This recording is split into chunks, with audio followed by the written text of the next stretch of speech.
want to thank you very much for having me, and I want to thank the Westcotts for sponsoring this. And Camille, I have told several of you here that this is actually the first time I've ever been to a women's salon series, and I am very, very impressed. So, not just because I'm the speaker.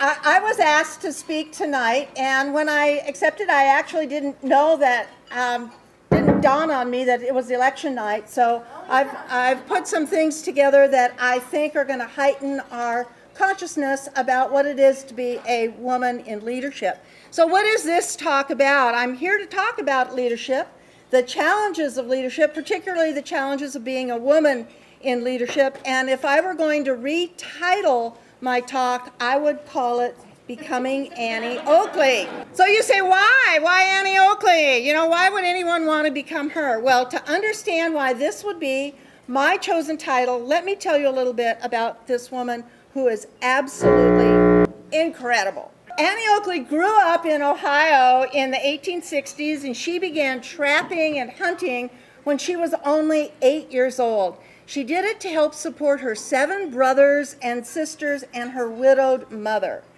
On Thanksgiving Day in 1875, a traveling show came through, and a show marksman who was also a dog trainer and an Irish immigrant by the name of Frank Butler made a $100 bet with a Cincinnati hotel owner that he could be any local fancy sharpshooter. By the way, I went back and did the research, and $100 in the 1860s is equivalent to about $2,000 today, so that was a very nice purse. The contest was advertised, and Annie Oakley showed up to participate. Everybody laughed. You can just imagine. This little girl shows up. All the men who came, and there were dozens, lost to Butler. It became Annie's turn to compete, and both she and Butler, one at a time, shot 24 straight bullseyes in a row. Wow. When Butler missed his 25th shot, Annie won the contest, took the prize money, paid off her mother's mortgage on her farm. At that time, Annie Oakley was 5 feet tall and 15 years old. She had an amazing talent. Her sharpshooting skills led her to a rise in fame, a starring role in all the Buffalo Bill Wild West shows, and it propelled her to become what was the first American female superstar. So much so that she actually inspired a television show, Broadway musical, movies, and songs about her phenomenal spirit, her incredible talent. I remember the television show because it was when I was a little girl, and I coveted that lunchbox. I absolutely had to have an Annie Oakley lunchbox. Annie's most famous trick was to be able, this is just unimaginable to me, to be able to repeatedly split a playing card edge on and then put several more holes in it before it could touch the ground. And she was using a .22 caliber rifle at 90 feet. By the title of this talk, I'm not suggesting that we need to become sharpshooters. But what I am saying is that anyone who's interested in developing leadership skills needs to channel a little bit of Miss Phoebe Ann Moses. That was Annie Oakley's real name. Because at that time, women were considered, or actually women were absolutely known to be far less capable than men in all areas. And here's what Annie did. She found something she was absolutely passionate about, and then she perfected it, surpassing all the men in her field. So I'm going to spend the rest of my time in the evening talking about why there aren't more women at the top, why there should be, why having a woman at the top in the county attorney's position has made a difference in that office. So let's take a little test. There are 198 rulers and heads of state in the world. Do not count kings and queens. They're just figureheads. How many of them are women? 4, 3, 35. Well, 4 and 2 is a little bit low. These are the women at the top. There's only 22 of them. And that is an unprecedented number because 2 years ago there were only 15.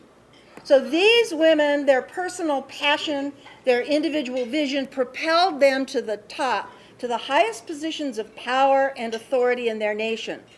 But let's pause and imagine a different world. What if there were 198 rulers in the world? 176 of them were women and only 22 were men. What would the world be like then? I put Angela Merkel's picture up because she was first elected in 2005, and she's the longest serving female head of state in the world. Almost all of those other 22 women were elected after 2009. And she's only been in power for 9 years. She's the Iron Lady of Europe and a significant player on the world front. The United States, we know, has never had a female president or a vice president, so gender is the most restricting force in every aspect of American life. Compared with other democracies, we are extraordinarily slow to elect women, who are the majority of the citizens in this country, to any high public office. Although we think of ourselves as leaders in all things progressive, the fact is that 26 other countries granted women the right to vote before we did. And the same is true of electing women as their leaders. Well, it's not as though women haven't tried. There are 35 women who've received their party's nomination to run for president, including Wonder Woman. Most of the women who've run for president are unknown, and they represented parties that arguably merit obscurity. So, for instance, in 1872, a woman by the name of Victoria Woodhull ran under the Equal Rights Party. And for those of you that might remember a few years back, in 2012, Roseanne Barr ran for the Peace and Freedom Party. Although their candidacy may generate amusement, it's still, these women mounted platforms to speak their issues, and they were courageous in doing so. We've had several really incredible women run for office who were not nominated for their party. I can think of Elizabeth Dole, Carol Moseley Braun, and Hillary Clinton, none of whom won the nomination to actually represent their party for the election. And there's also Margaret Chase Smith, Patsy Mink, Shirley Chisholm, Pat Schroeder, and the other three I already mentioned. Although many, many women have risen to the top in their profession, we have slowly and steadily made some progress. We significantly lag behind, and that always breaks my heart. The reality of the hard facts that there's only 22 women currently in power in the world today that are presidents, prime ministers, or heads of state, and less than 8% of all the people elected to Congresses or parliaments or in the world are women. Less than 8%. That means 92% of all the people who represent 50% of the people on the planet who are women are the men. There are 20 women elected to serve as United States senators. Not one of them is from Arizona. That's slightly more than 1%. There have been over 12,000 individuals who have served in the House of Representatives. Only 298 of them have ever been women.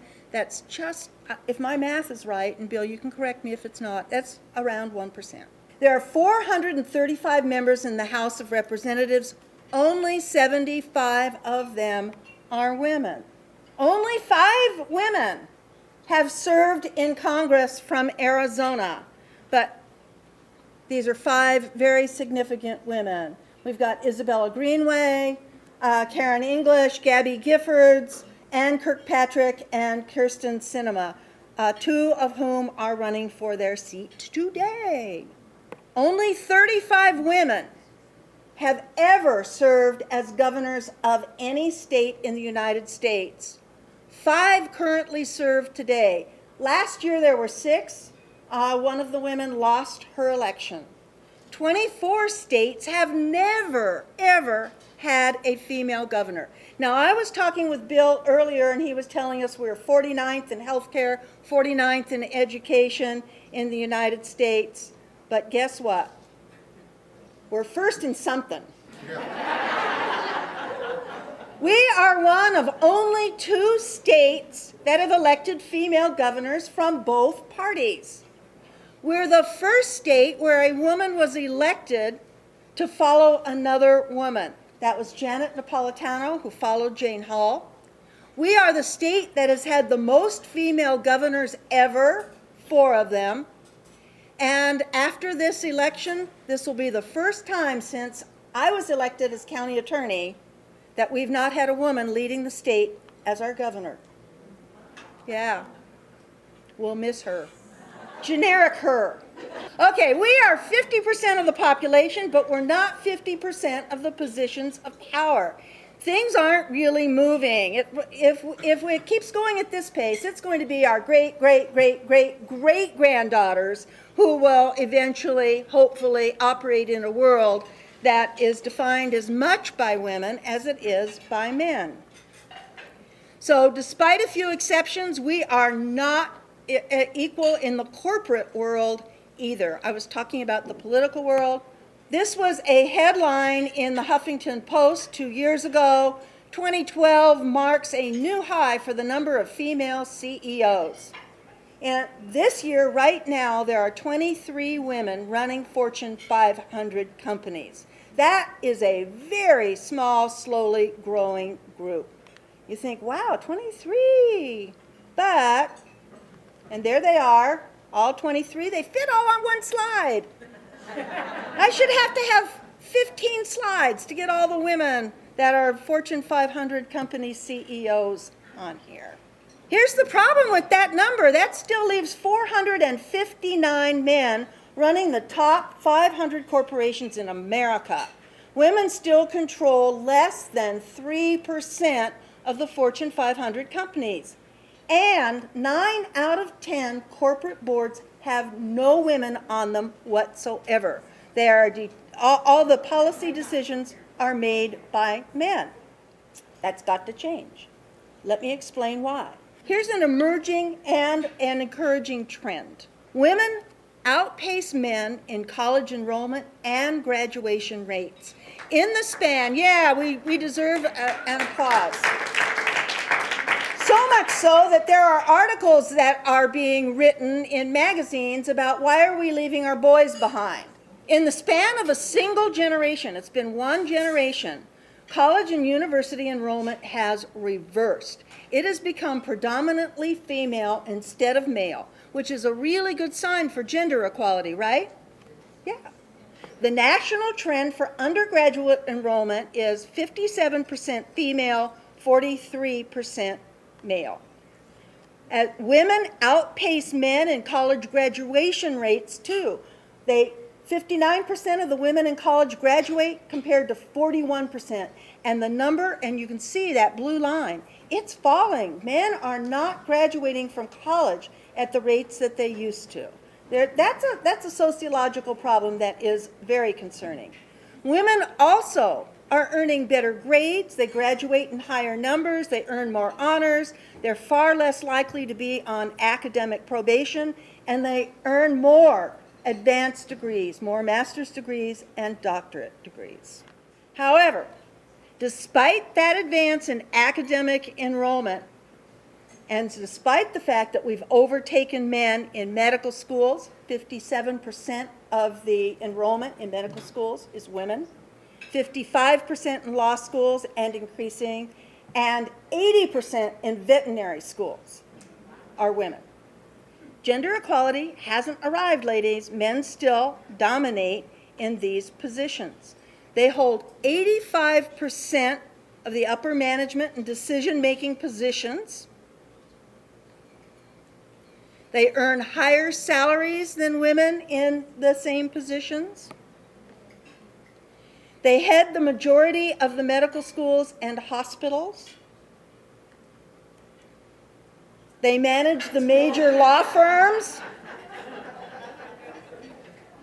And 84% of the firm equity partners are men, And 85% of the seats on the firm governing committees are men, and that is a significant problem.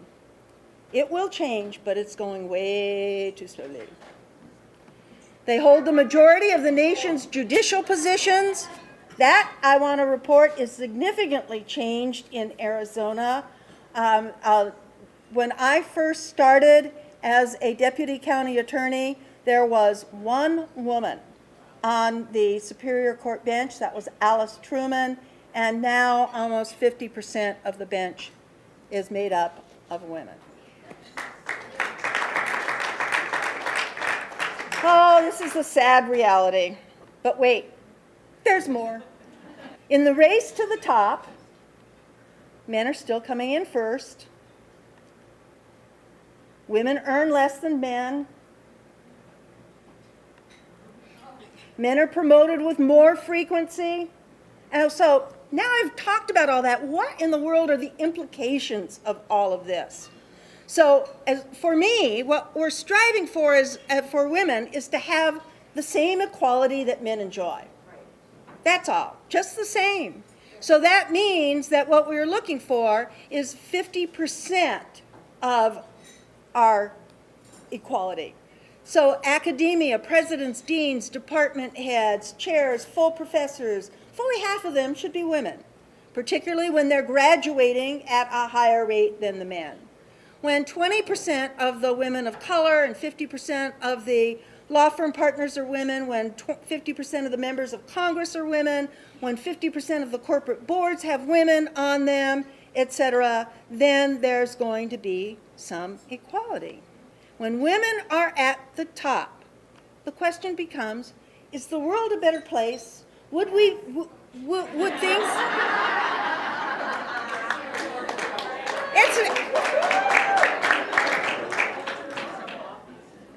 So if the answer is a resounding yes, how are we going to fix this? What are we going to do? How are we going to change the numbers at the top? What are you going to do to make this different?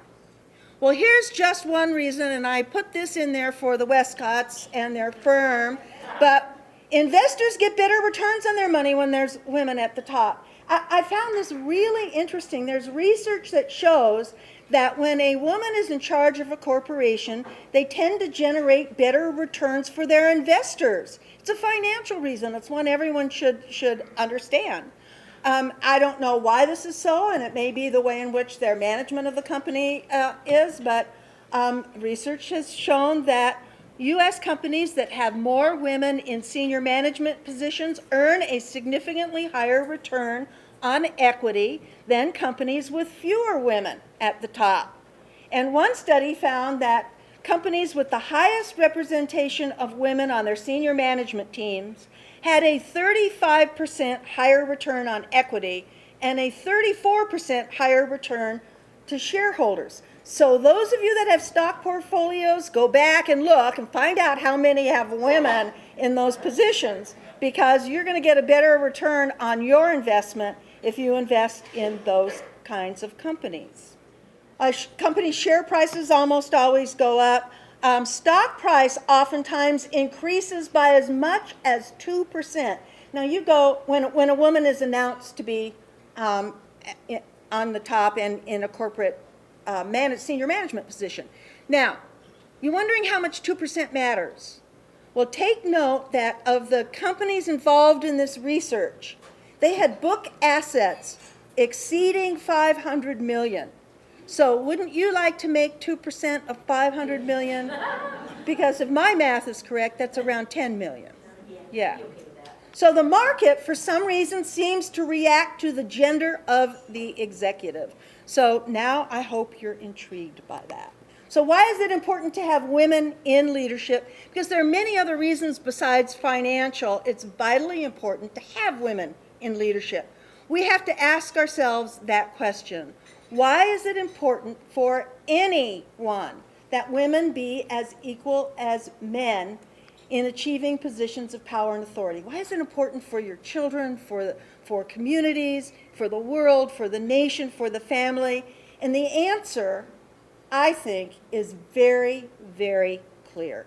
because the struggles that we've had in our country and across the world for freedom, equality, justice, self-determination have been fought and won because of inspired, passionate, and determined women.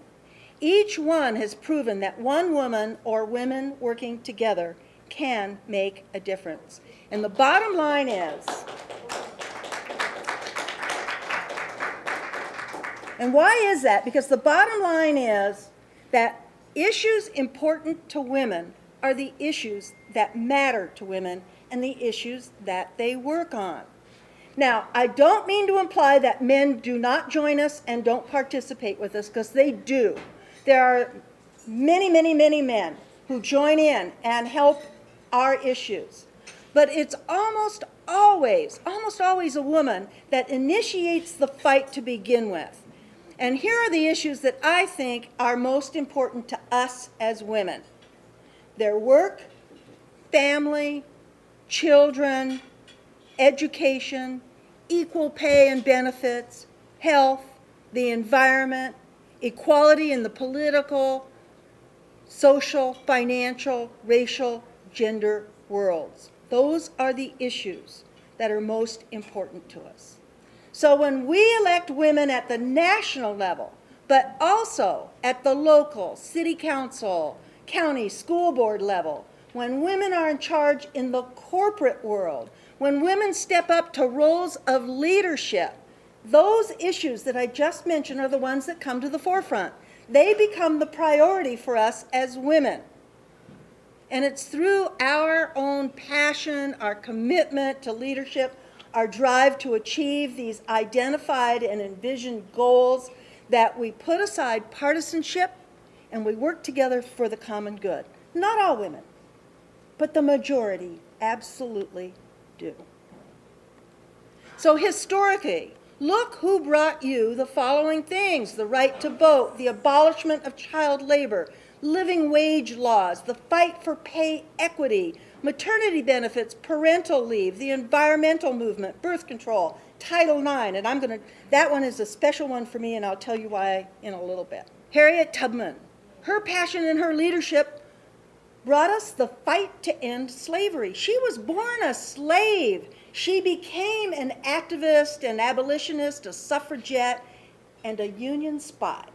And she led the Underground Railroad, and she helped thousands and thousands of slaves find freedom. Jane Addams turned the nation to issues of deep concern to mothers, the needs of children, public health, world peace. She helped pass the first model tenement code to get rid of the tenements that were so sorely harming people, the first factory laws, and the child labor laws. Susan B. Anthony championed the right of women to vote and run for office. She advocated for suffrage, the abolition of slavery and women's rights. She campaigned for women to own their own property and to retain their own earnings. And women could work before, but they had to turn over everything to their husbands or their fathers. In 1910, she persuaded the University of Rochester to admit women. You all know what Rosa Parks did, and she started that fight against segregation by being a passionate and determined woman. Lillian Better and the Fair Pay Act, in a move to close that gender wage gap, she gave people the ability to file a complaint without having to wait. Patsy Mink. Title IX, she's my heroine. I would not be in law school, would not have been able to have been admitted without Title IX. Title IX was passed the year I was admitted into law school, 1972. It prohibited gender discrimination by any institution that received federal funds. And it basically said that no person shall, on the basis of sex, be excluded from participation in or be denied the benefits or be subjected to discrimination under any education program or activity receiving federal financial assistance. We often think of Title IX as just paving the way for women in athletics. But what it did is it opened up institutions of higher learning to women. The year before I applied to law school, there were quotas for women. There were anywhere from 3 to 5 women admitted to law school every year. When I applied and I was admitted, there were 35 women. 35 women at the U of A Law School. Of course, there was only one stall and one bathroom. But that has changed, and now more than half of the law school admissions every year are women. So Patsy Mink is one of my heroes. Margaret Sanger. She was a nurse, a birth control activist, and a sex educator. Her activism, this is just so astounding, was influenced and prompted by what she saw as the suffering of women that she had witnessed because of frequent pregnancies and their self-inflicted abortions. Her own mother had 18 pregnancies in 22 years, and she died at age 50. So Margaret Sanger worked very hard to found the first birth control clinic and Planned Parenthood, and contributed to the U.S. Supreme Court case which legalized contraception in the United States. So, when we as women step up to roles of leadership, the issues that we are most concerned about become our priorities. And here's my story. The issues that I was concerned about as a deputy county attorney, and then when I got elected to be county attorney, was making a difference in the lives of young people and helping them through the justice system, either as defendants in juvenile court or as victims of crimes that were perpetrated upon them. I also wanted to prevent those kids in juvenile court from becoming that next generation of criminals that I would be prosecuting as adults. These issues became my personal priorities. When I was first elected, my office was really, really good at holding criminals accountable for their criminal conduct, and we were very tough on prosecution issues, and I'm proud to say we still are. In 1996, I ran for county attorney because I had a passion for the job of prosecutor. I'd been in the office for 20 years. I'd served as the deputy county attorney, as the chief criminal deputy, as the chief deputy. My boss retired, and I decided I wanted to be the county attorney.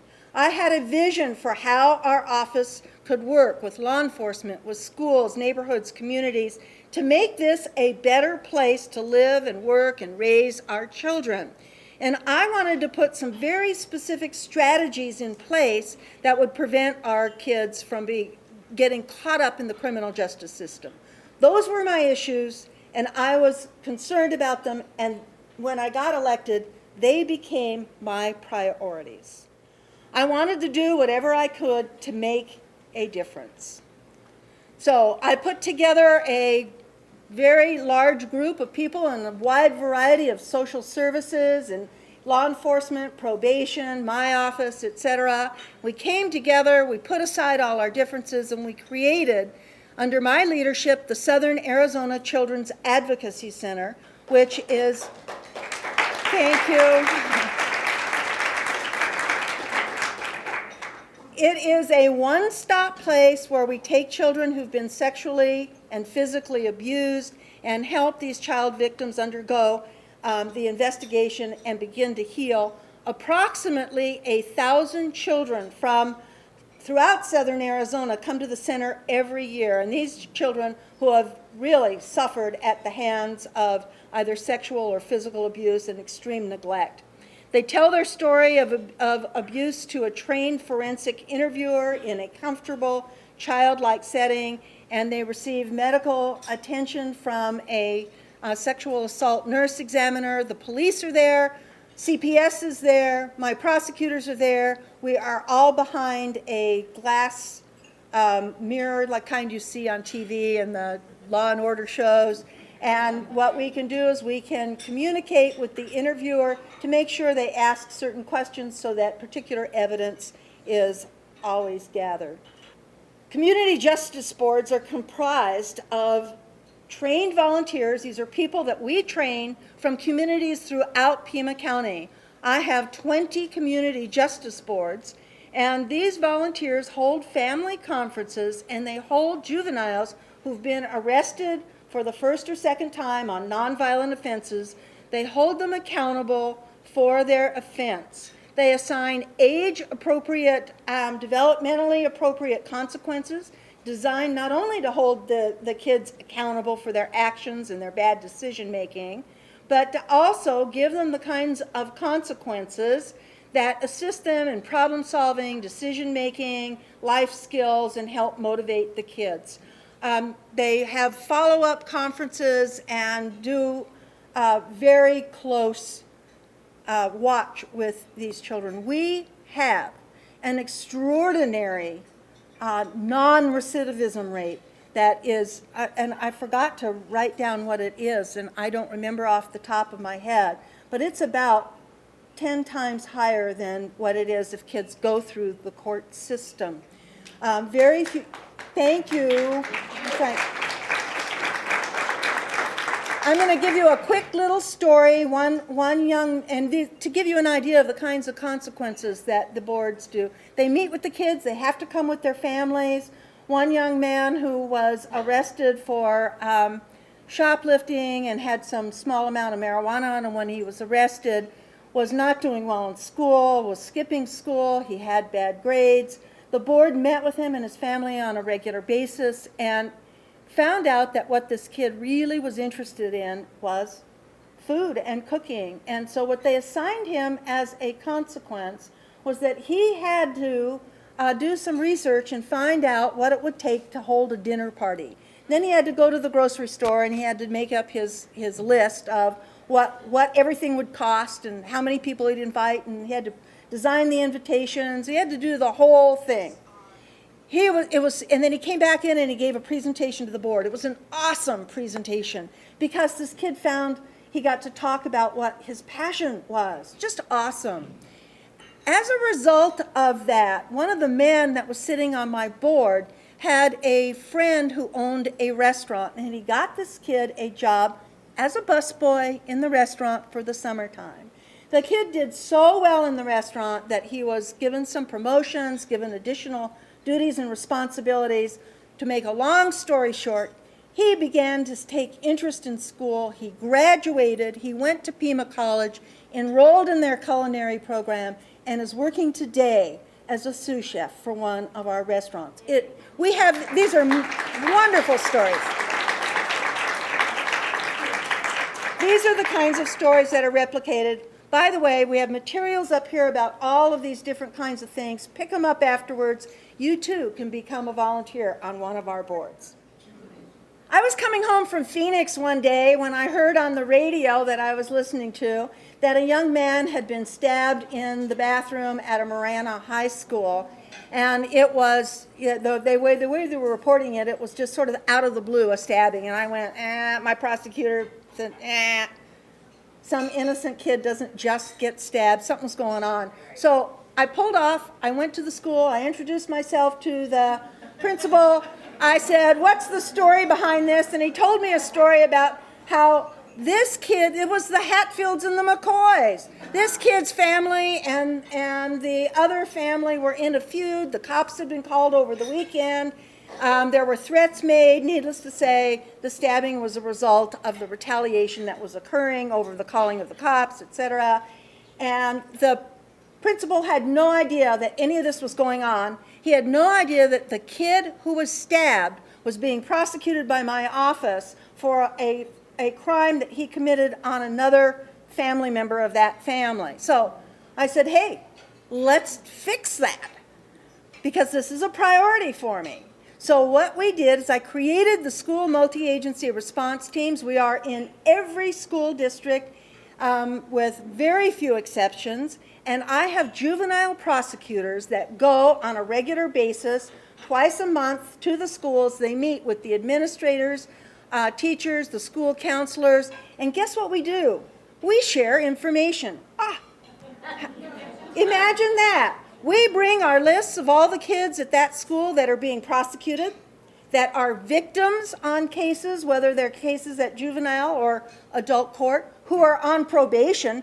They did not ever know who was on probation or who was court-ordered into their school. The kids who were on parole from Juvenile Department of Corrections, they did not know that. And so we share all of this information. They share with us who's at risk, we share whose parents are in prison, because that puts kids severely at risk.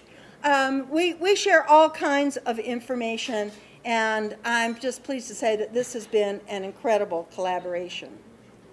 I have a truancy enforcement program which works to keep kids in school. We work with the schools, and if you were watching the news a couple weeks ago, we did a truancy sweep, and we arrested a bunch of kids that weren't in school and their parents, and we prosecute the parents, but what the parents get to do in lieu of going to court is going through diversion and going into the community justice boards with their kids as their diversion program, because my aim is not to make criminals out of anybody, it's to get these kids back in school where they belong, to find out what's going on under the surface and to get them in school. More than 7,000 kids are injured or die every year in unintentional gun accidents. These are kids that pick up guns, find guns, and accidentally, unintentionally, shoot themselves, shoot a sibling, shoot a friend. So I created 2 programs to deal with this because I was prosecuting kids who were shooting each other, and I was absolutely upset about it. So the 2 programs are the Communities Addressing Responsible Gun Ownership and the Lock Up Your Gun campaign. Cargo, the communities program, is a collaboration between my office, law enforcement, and trauma surgeons and physical therapists. And we do presentations around the community talking to people about gun safety. We distribute free gun locks, and we provide education about firearm safety to families, businesses, church groups, educators. If you want a presentation, let us know. The Lock Up Your Gun campaign. We are in partnership with 150 pediatricians' offices throughout southern Arizona, with health clinics, and with major agencies such as the foster care agency. And what we do in the Lock Up Your Gun campaign is we give out posters. You want to hold this up? We give out posters that say you lock up everything.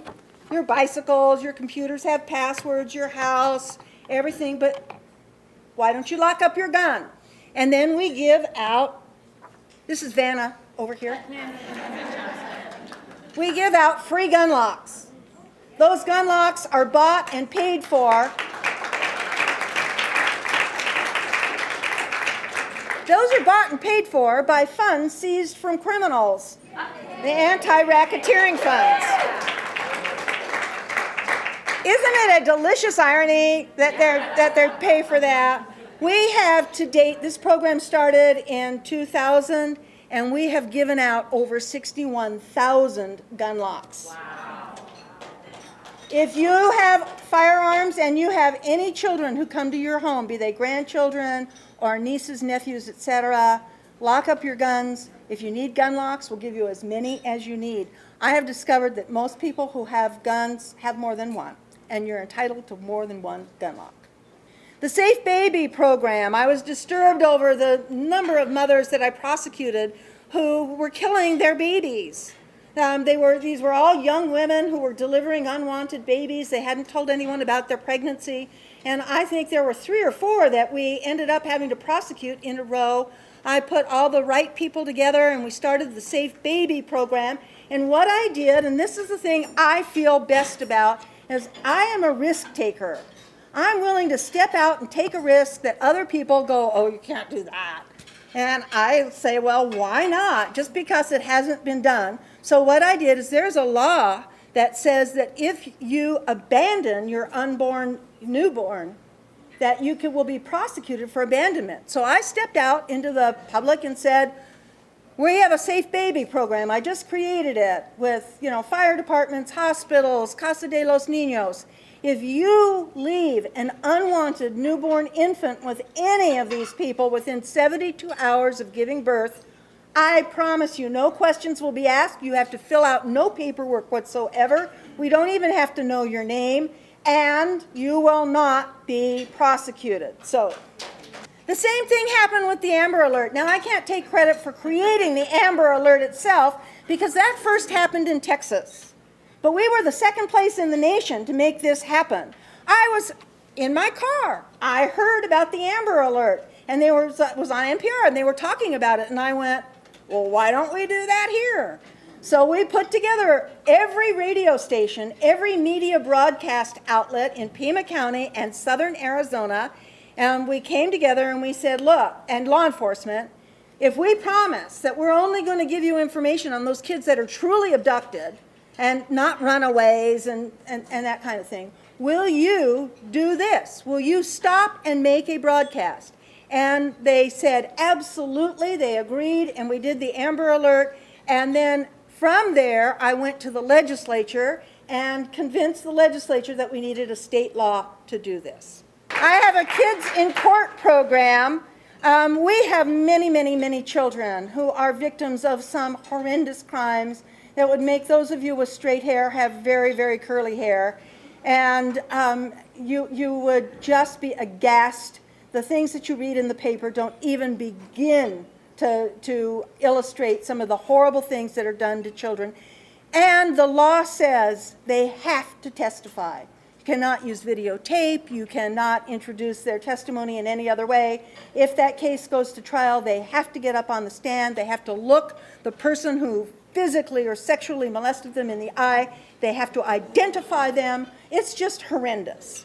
So I developed this program called Kids in Court to alleviate the anxiety and the stress that they feel, and it is a great program. We meet several times. My victim advocates play court games with them. We introduce them to court. We take them there. We get on the stand, let them cross-examine us, and they get to ask us any question they want because we tell them under cross-examination you can be asked any kinds of questions. So they ask us all kinds of questions. This was another thing. I was ridiculed, but not anymore. Everybody in my office loves our dogs. Russell is a beautiful 2-year-old golden retriever. He assists the children at the Children's Advocacy Center and other vulnerable victims of crime. He helps them cope with the stress and the trauma that accompanies victimization. Russell is paid for by the funds that we seized from criminals. Okay? So you can't see it, but on his vest, he has a little vest that has our badge on it. And Russell's handler is the executive director of the Children's Advocacy Center. She is Russell's main person. He was so popular at the Advocacy Center that when we had to bring him down to testify, be with someone who was testifying, they went, oh, we need Russell out here. So, hey, we had to get Blake. So Blake is our second courthouse dog. He's a black lab. He works downtown, and his handler is one of my victim advocates. Drug treatment, I want to run through these. Again, this is my issue, this is my priority. When I first came to the county attorney's office, I was assigned to prosecute in the narcotics team. So for 3 years, I prosecuted people who were, at that time, it was mostly cocaine and heroin. There was no methamphetamine and and actually a lot of marijuana, but mostly cocaine and heroin. And what I saw were that most of these people that I was prosecuting who were arrested for selling to undercover officers who had small amounts. I'm not talking about the major narco traffickers. I'm talking about the majority of our narcotics cases, about 80% of them, were people who were addicted. And but for their addiction, they probably wouldn't have been committing any crimes. Many of these people had education, had jobs, but they got addicted to some substance, and then as a result, they got involved in crime. And for years, I wanted to do this. It's a drug treatment alternative to prison. It saves lives, it saves money, it reduces crime, and I couldn't do it because we didn't have any funds. They've been doing it for 19 years in Brooklyn, and I'm friends with the former Brooklyn DA, and he was telling me about it, and I really wanted to replicate it. but we didn't have any funds, because what we have to do is we take people who are on their way to prison, and they're on their way to prison because they have prior convictions. People who don't have prior convictions who are addicted go to drug court. But these are people that were headed to prison. And we put them in a residential therapeutic community as an alternative to going to prison. Well, it's way cheaper than prison. It's less than half the cost of sending someone to prison. And if they get sober and clean and become productive citizens, the benefit is to our community. Because I can assure you that when we send the addicted felons to prison, they don't get treatment. They come out, and guess what? They go back into their communities. They don't have wraparound job skills. I mean, we provide them all that. We give them transitional housing, literacy services, education, job training, placement services, dental work, eyeglasses, etc. This is the only program of its kind in Arizona. I'm really proud of it.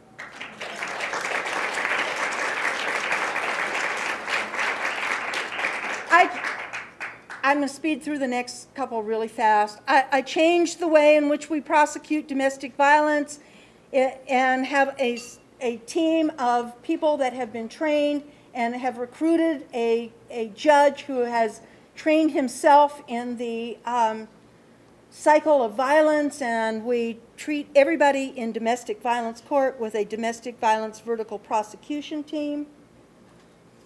I have a special victims unit that is very well trained to deal with child sexual and physical abuse. So, my question was, what happens when women step up to roles of leadership? And I said the issues that women are most concerned about become our priority issues, and it's important for us to be in leadership because we make a difference. And I'm not the only one. And I've got to tell you, when I first got elected, there were 5 women that were elected to positions in county attorney's offices in Arizona. There's only 2 of us left. That's sad.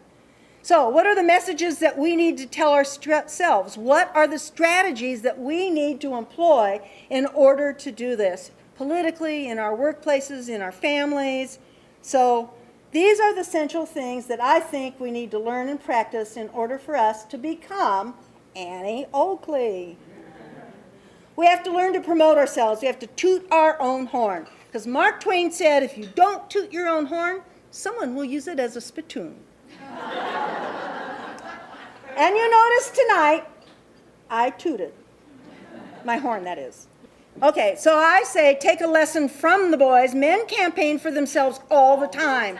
All the time. I hear it in my office. Some guy comes back from winning a case. He's up and down the hall bragging about his accomplishments, telling everybody what a wonderful cross-examination he did. Boy, he just butchered that expert from the other side. That's the reason they get promoted and etc. You know, when you ask a man, why should I hire you over any other applicant? I actually had one say, because I'm awesome. Okay, so you're also arrogant, self-absorbed, and a shameless promoter, right? So it's not about, I disagree, it's not about being more like a man. It's about being, and I'm going to use this term because Lisa taught it to me, it's about being authentic. Learning to employ some of the same strategies men use, but being yourself. You always have to be an authentic person. So, the art of bragging with style and grace. It's important that we learn how to put our best foot forward and not put it in our mouth. We have to learn to self-promote and not self-deprecate. I want to read to you just 2 sentences from this woman's article that I found on Huffington Post. She wrote the article and entitled it, "Why is it so hard for working women to get ahead?" And here's what she said. The idea of selling myself to my boss, a potential employer, or even just another human socially makes me queasy.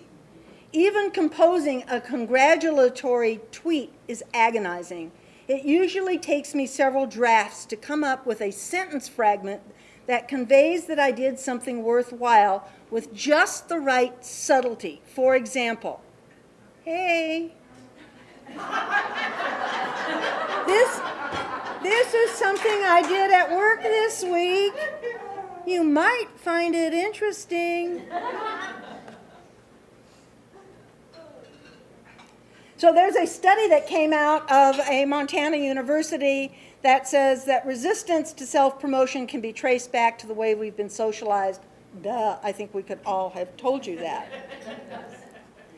So I found this interesting too. So the coach for the U.S. Women's World Soccer Cup champion was asked how coaching men and women is different, and he said, men can totally blow it on the field, have the worst game, and they come off bragging about their accomplishments. Women, on the other hand, and he coached the Women's World Soccer Cup championship, can have the best game of their life and they beat themselves up over a bad move they made in the first quarter or a missed goal during the game. You know, for most people, I suspect that being a self-advocate is worse than having a root canal. But if you don't stick up for yourself, who will? So learn to act like a political candidate, put yourself out there, learn to make yourself known, highlight your talents. Our best asset is ourselves. When I first ran for office, I had to learn the art of tooting my own horn. I had to learn to put myself out there and talk about myself. I never had to do that before. It wasn't easy. I had to go up to complete strangers, as I did to some of you tonight, introduce myself, tell them who I was, what I was running for, why I was running, and ask them for their vote. Very important. But worse, I had to call up complete strangers and ask them for their money. For me, not for the Girl Scouts. Yeah? So don't believe the prevailing myth that you don't have to brag, that a good job speaks for itself. Working hard and producing results does not necessarily get you noticed. One of my high-ranking women in my office was recently asked to give a presentation to a group, and when asked what she should speak on, she was told, just tell us about yourself, tell us about your career. When I started talking to her later, she said, oh, that was too difficult for me, so I talked about you in the office. I went, really? So I took this strategy right from Sheryl Sandberg. Sit at the table. She talked about the importance of it in her book, Lean In, and at her TED Talk. It's unequivocally important to be treated.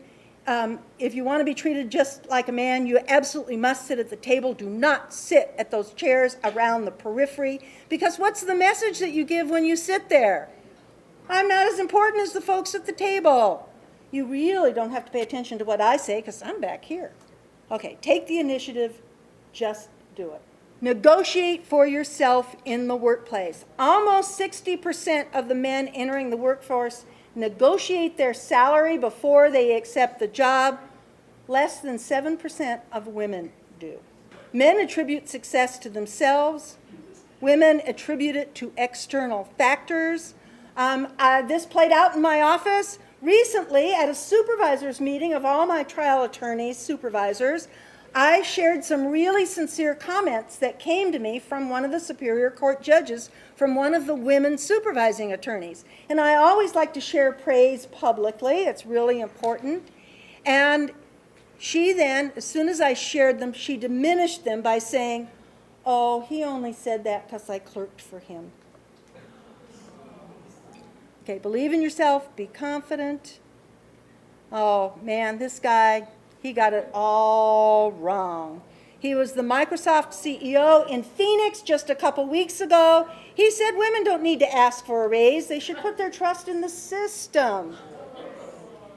Well, his system, the technology world, is overwhelmingly male. If the women don't ask for a raise, do you think they're going to get it? He had to backtrack and apologize profusely. Raise your hand, keep it raised. You know, I learned early on as a teacher that boys raise their hand, girls would have to be called on. Don't do that. Get and receive coaching on a regular basis. It's so critical to have a mentor, and I like to think about mentors. Top athletes have coaches. They never stop being coached. Top performers have coaches. I loved reading the fact that Meryl Streep has acting coaches. Why? Because these folks are always trying to get better. And don't take coaching personally. You need honest feedback. You've got to get it from someone you respect and trust. But please don't take it personally, because if you do, you're never going to make it, because women athletes have to get used to this. Men have to get used to this. This is coaching at its finest. Take risks. I like people who take risks. I like people who aren't afraid to fail. Great leaders aren't afraid to fail, and they don't ever give up. If at first you don't succeed, don't give up. I want to tell you, Abraham Lincoln, I think he went through 11 elections of various sorts before he was elected 16th President of the United States. He lost every one of the previous ones. He never stopped trying. This is election eve. We have several candidates who are vying for office tonight who did not give up after failure. Martha McSally lost her initial bid for Congress in 2012. She's running again. Ann Kirkpatrick first won her seat in 2008. She lost it in 2010. She ran again in 2012. She won, and she's running again. Felicia Rodolini ran for Arizona Attorney General in 2010. She lost. She's running again. They aren't giving up. You have to admire their persistence, their determination. I love this quote by Michael Jordan. You know, I've missed more than 9,000 shots in my career, lost almost 300 games. 26 times I've been trusted to take the game-winning shot and missed. I've failed over and over and over again in my life, and that's why I succeed. Don't be afraid. Don't be afraid. Don't be afraid. You will fail. Failure, unlike the Apollo movie, failure is an option, and it will happen to you. Aim at the high mark. That's how Annie Oakley became Annie Oakley. Aim at the high mark. You will hit it. Not the first time, not the second time, not the third or fourth time. Keep on aiming. Keep on shooting. Only practice makes you perfect. Finally, you'll hit the bullseye of success.